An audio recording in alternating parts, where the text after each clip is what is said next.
Fala galera que está com sangue no olho, faca nos dentes, galera que está focada no estudo, com muito café. Nessa videoaula de hoje eu vou falar sobre o cara da filosofia, o cara das galáxias, o fundador da chamada filosofia clássica, o pai da filosofia ocidental, o pai fundador da ética. Quem?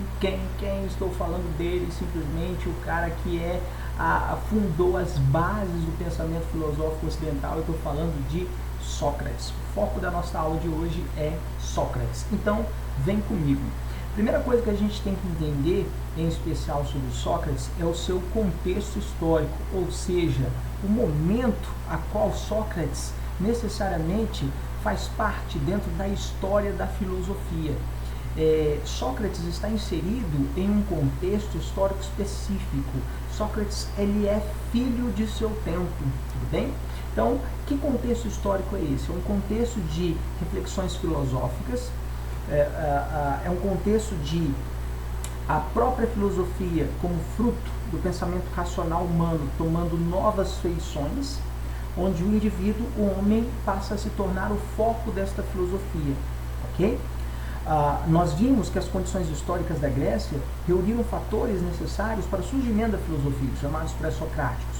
Agora nós vamos tentar entender como que um momento histórico também fez de Sócrates o cara, fez de Atenas principalmente o oponente da filosofia, ok?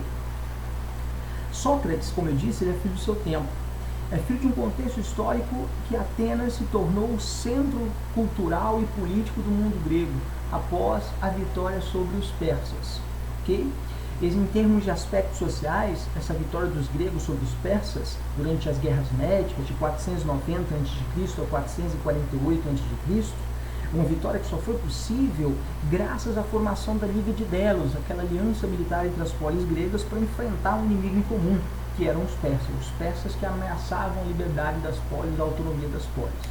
E logo em seguida, a guerra às persas, vem a Guerra do Peloponeso, uma guerra interna entre as polis gregas. Após a guerra contra os persas, com a vitória da Liga de Delos, Atenas se tornou uma potência hegemônica. Atenas se destacou na liderança de Delos. É um momento, século V, conhecido como século de Péricles, onde Atenas usou os recursos da Liga para benefícios próprios. E isso despertou ódio nas demais polis, né? Atenas passou a monopolizar o comércio, a navegação, o porto de Pireu, fez de Atenas a mais importante polis da Grécia, estabelecendo contato com outros povos, outras culturas, muitas delas orientais. Então, a partir desse momento, a Atenas se torna o foco, o centro das atenções, passa a exercer umas certas práticas imperialistas sobre as demais polis. E é neste cenário que eu tenho Atenas se destacando e o início da Guerra do Peloponeso. O próprio Sócrates vai lutar na Guerra do Peloponeso. É um momento também de construção da democracia. A democracia é construída por um processo que envolve o papel dos legisladores, como, por exemplo, Drácula, em 620, criou o primeiro código de leis escritas de Atenas. E as leis exigem um pensamento racional, lógico-racional. Solon, em 594, aboliu a escravidão por dívida, criou o Conselho dos 400, a Boulé. Clístenes, em 510, criou o conceito de isonomia, igualdade de todos perante a lei, que vai evoluir para a isegoria. Iso, igualdade, igoria, agora. A igualdade de todos na ágora, na praça pública. Todos podiam falar em praça pública. Péricles viveu o ano 446, o século de Péricles, o auge da democracia. O momento em que a democracia começa a se expandir para o mundo grego, outras polis adotam o mesmo modelo. Em termos de aspecto cultural, nós podemos destacar o papel do teatro. O teatro grego, que vem de teatron, né, o lugar em que se vê, né, levou os gregos a fazerem reflexões e críticas sobre a política, a polis, o pensamento, né, a tragédia, tragoedia, fomentava o conflito entre as tradições mitológicas e a racionalidade humana. A comédia, estabelecia crítica baseada nas chamadas sátiras, abordando problemas sociais, políticos da polis, por exemplo, corrupção, né? Claro que isso não existe mais hoje, né? Corrupção, claro que não, né? Então, a tragédia e a comédia ajudaram a construir o pensamento racional, lógico, também, por que não dizer, o pensamento filosófico. É nesse cenário propício que surge uma nova educação, o que ficará conhecido na história da filosofia como a nova areté. Essa nova areté, termo grego para perfeição, excelência, virtude, a areté, a educação ateniense tradicional, acontecia nos ginásios, né, e tinham por objetivo formar guerreiros, o guerreiro bom e belo, né? Agora, a partir das reformas de Solon, Péricles, uma nova educação, uma nova areté surge, toma forma. E essa nova educação visava a perfeição física, com treinamento físico para preparar o guerreiro, e a perfeição espiritual, preparando o indivíduo com a poesia, com a música, com a retórica. Aqui entra o papel exercido pelos sofistas. Nós já vamos falar quem eram. Os primeiros educadores, os mestres na arte da oratória, né? A nova areté objetivava formar um cidadão em excelência moral e política, pensar o bem da polis, e assim se ensinava política, filosofia, leis e retórica. Falar bem em público era fundamental. E eis, mais uma vez, o papel dos sofistas. E quem eram esses sofistas, professor? Sofistas eram simplesmente os mestres na arte de ensinar oratória, falar em público, com eloquência, com convencimento. Eram professores itinerantes, que ensinavam mediante a pagamento. Para a história da educação, eles são os primeiros educadores, tudo bem? Os primeiros professores. Era um mestre da retórica, da manipulação das palavras com eloquência para o fim objetivo de convencimento. Os sofistas ensinavam o cidadão a falar em público, a retórica. Não acreditavam na possibilidade de se chegar à verdade única e acreditavam que cada um possuía a sua verdade e deveria defendê-la, sim, da melhor maneira possível, né? E aí estamos falando de um relativismo sobre a verdade. Quando cada um conhece a sua verdade, estou falando de relativismo da verdade. Então não importava se o que estava sendo dito era verdade ou não para os sofistas. O mais importante era o convencimento pela retórica. Não importava o conteúdo, mas sim o como falavam necessariamente. Tudo bem? Protágoras de Abdera, entre 481 a 411 a.C., foi um dos mais importantes e mais famosos sofistas do mundo grego antigo. Era defensor do relativismo sobre a verdade, que cada um conhece a sua verdade, e que a verdade para o indivíduo não necessariamente é a verdade para o outro. Ninguém está errado, cada um possui sua verdade, e o indivíduo é critério para tudo. O chamado princípio do homo mensuri, o homem é a medida de todas as coisas. Tudo bem? Bom, o que está acontecendo aqui, percebam vocês, é uma mudança no problema, no foco da filosofia. Com os pré-socráticos, o foco era a physis, a natureza. Os pré-socráticos buscavam, nós vimos através da arché, né, a causa primeira, o princípio de tudo, encontrar o elemento da natureza fundador, ordinário de tudo. E a partir de agora o homem olha para si mesmo. A filosofia buscará compreender o ser humano e a sociedade que está em sua volta. Tudo bem? Bom, e aí eu tenho a figura de Sócrates. É nesse mundo de transformações que nasce Sócrates.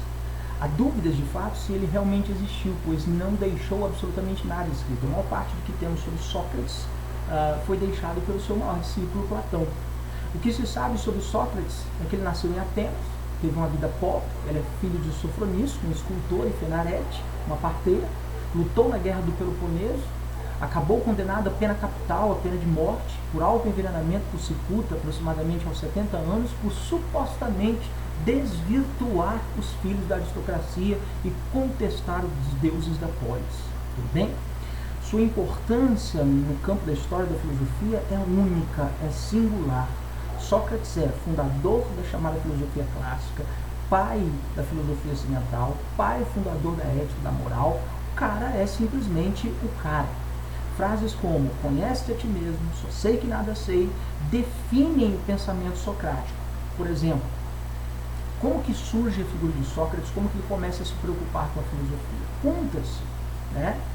Que Querofonte, discípulo de Sócrates, foi consultar o oráculo de Delfos.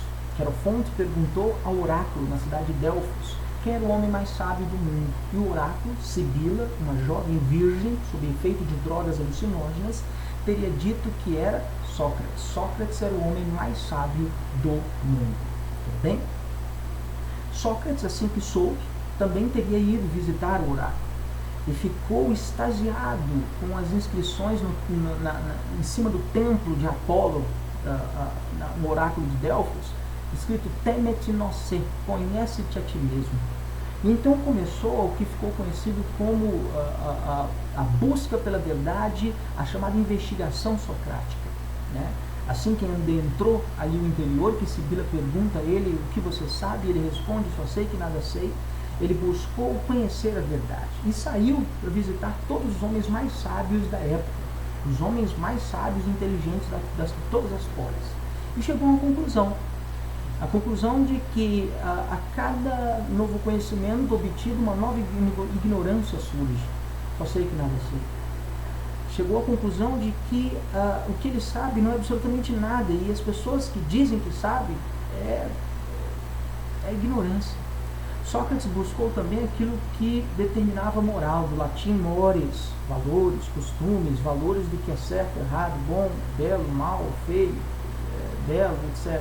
A partir desses valores do que é certo, errado, do que é o bom, do que é o mal, do que é belo, do que é o feio, a partir desses valores nós fazemos as nossas escolhas, e nesses momentos de dúvidas e escolhas nas nossas vidas é que fazemos referência à ética. Ética vem do grego ethos, que faz referência ao nosso caráter. As nossas escolhas, portanto, determinam o nosso caráter. Eis que Sócrates se torna a encarnação da filosofia. Ao tentar compreender o espírito da filosofia, aquilo que pode ser chamado de a postura filosófica. Uma postura filosófica é uma postura de questionar, investigar e criticar. Sócrates é este cara, investigador, questionador e crítico. Ele é a encarnação da filosofia.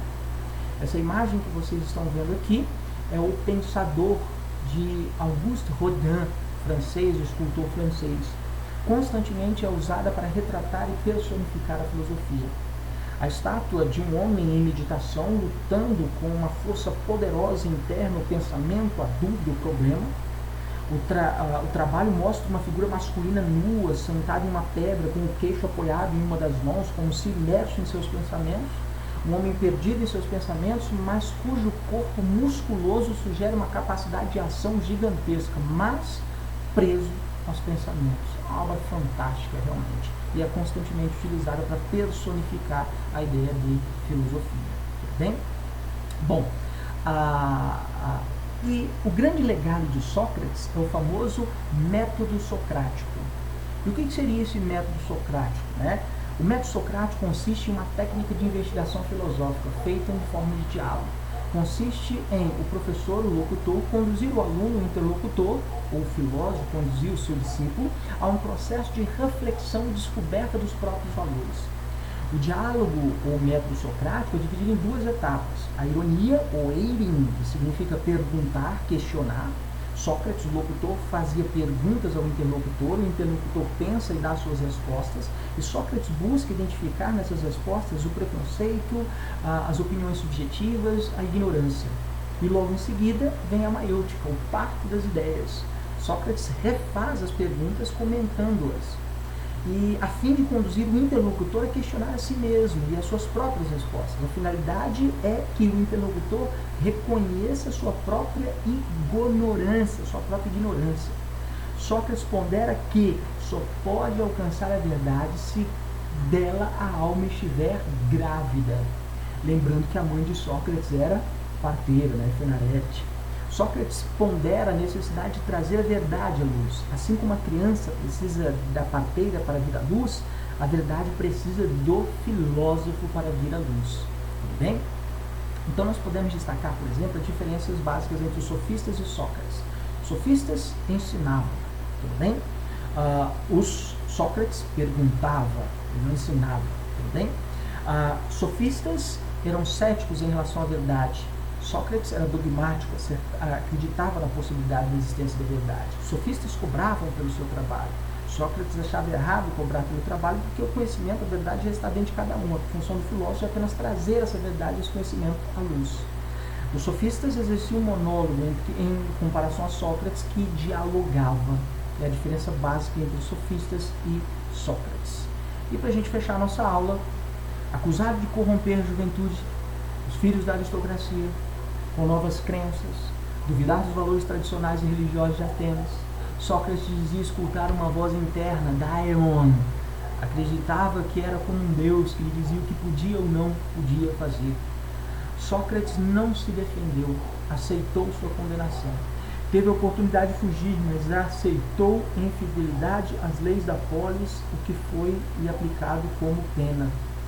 Sócrates teve a opção de ir para o exílio e, portanto, desistir de toda a sua vocação filosófica, né? Mas não, ele preferiu ser digno e ser fiel ao que acreditava.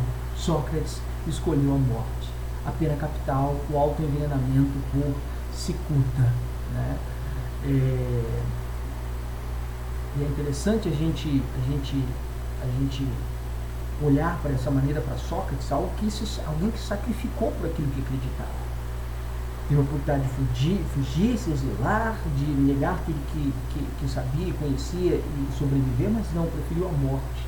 Talvez se Sócrates tivesse preferido o exílio, preferido negar tudo que acreditava, talvez Sócrates nunca seria Sócrates, né? Bom, a gente fica por aqui. Nosso próximo encontro falaremos sobre o maior discípulo de Sócrates, Platão. Até mais, galera. Tchau, tchau.